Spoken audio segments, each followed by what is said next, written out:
ഇന്ത്യയെ പാകിസ്ഥാൻ ഒന്ന് ചൊറിഞ്ഞു. ഇന്ത്യ കയറി അങ്ങ് മേഞ്ഞു.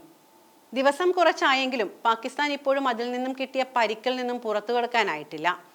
ഇന്ത്യൻ വിമാനങ്ങൾക്ക് പാകിസ്ഥാനിലൂടെയുള്ള വ്യോമപാത അടച്ചതിനെ തുടർന്ന് പാകിസ്ഥാൻ എയർപോർട്ട് അതോറിറ്റിക്ക് കോടികളുടെ നഷ്ടമെന്നാണ് റിപ്പോർട്ടുകൾ സൂചിപ്പിക്കുന്നത്. ഏപ്രിൽ 24 മുതൽ ജൂൺ 30 വരെയാണ് ഇന്ത്യൻ വിമാനങ്ങൾക്ക് വ്യോമപാത നിഷേധിച്ചത്. ഇന്ത്യൻ വിമാനങ്ങൾക്ക് വ്യോമാതിർത്തി അടച്ചതിനാൽ 2 മാസത്തിനുള്ളിൽ ഏകദേശം 127 കോടി ഇന്ത്യൻ രൂപയുടെ നഷ്ടം സംഭവിച്ചതായി പാകിസ്ഥാൻ പ്രതിരോധ മന്ത്രാലയം വെളിപ്പെടുത്തി. വെള്ളിയാഴ്ച പാകിസ്ഥാൻ പ്രതിരോധ മന്ത്രാലയം ദേശീയ അസംബ്ലിയിൽ അവതരിപ്പിച്ച റിപ്പോർട്ടിലാണ് ഇത് സംബന്ധിച്ച വിവരങ്ങൾ പുറത്തുവിട്ടിട്ടുള്ളത്.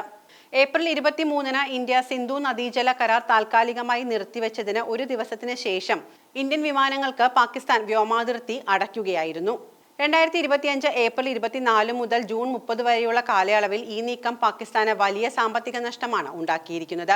ഈ കാലയളവിൽ ഏകദേശം 100 മുതൽ 150 ഇന്ത്യൻ വിമാനങ്ങളെ അത് ബാധിച്ചു. സാമ്പത്തിക നഷ്ടം സംഭവിച്ചിട്ടുണ്ടെങ്കിലും രാജ്യത്തിന്റെ സുരക്ഷയാണ് പരമപ്രധാനമെന്ന് പ്രതിരോധ മന്ത്രാലയം പറഞ്ഞു. ഏപ്രിൽ 22-ന് പെഹൽഗാമിൽ നടന്ന ഭീകരാക്രമണത്തിന് ശേഷമാണ് ഇന്ത്യയും പാകിസ്ഥാനും തമ്മിലുള്ള സംഘർഷം ആരംഭിച്ചത്. അതിന്റെ ഉത്തരവാദിത്തം പാകിസ്ഥാൻ ആസ്ഥാനമായുള്ള ഭീകര സംഘടനയായ TRF ഏറ്റെടുത്തു. അതിനുശേഷം ഓപ്പറേഷൻ സിന്ദൂറിന് മുൻപ് ഇന്ത്യ പാകിസ്ഥാനുമായുള്ള നയതന്ത്ര ബന്ധം കുറയ്ക്കുകയും സിന്ധു നദീജല ഉടമ്പടി താൽക്കാലികമായി നിർത്തിവെക്കുകയും വ്യാപാര നിരോധനം ഏർപ്പെടുത്തുകയും ചെയ്തു. ഇതിന് പിന്നാലെ പ്രതികാരമായി പാകിസ്ഥാൻ ഇന്ത്യൻ വിമാനങ്ങൾക്ക് വ്യോമാതിർത്തി അടച്ചു. ഇന്ത്യൻ വിമാനങ്ങൾക്ക് പാകിസ്ഥാന്റെ വ്യോമാതിർത്തി ഇപ്പോഴും അടച്ചിട്ടിരിക്കുകയാണ്. ഓഗസ്റ്റ് അവസാന ആഴ്ച വരെ ഇതിങ്ങനെ തന്നെ തുടരാനാണ് സാധ്യത. പാകിസ്ഥാൻ വിമാനങ്ങൾക്ക് ആഭ്യന്തര വ്യോമാതിർത്തിയിൽ പ്രവേശിക്കുന്നതിനുള്ള വിലക്ക് ഇന്ത്യയും ഏർപ്പെടുത്തിയിട്ടുണ്ട്.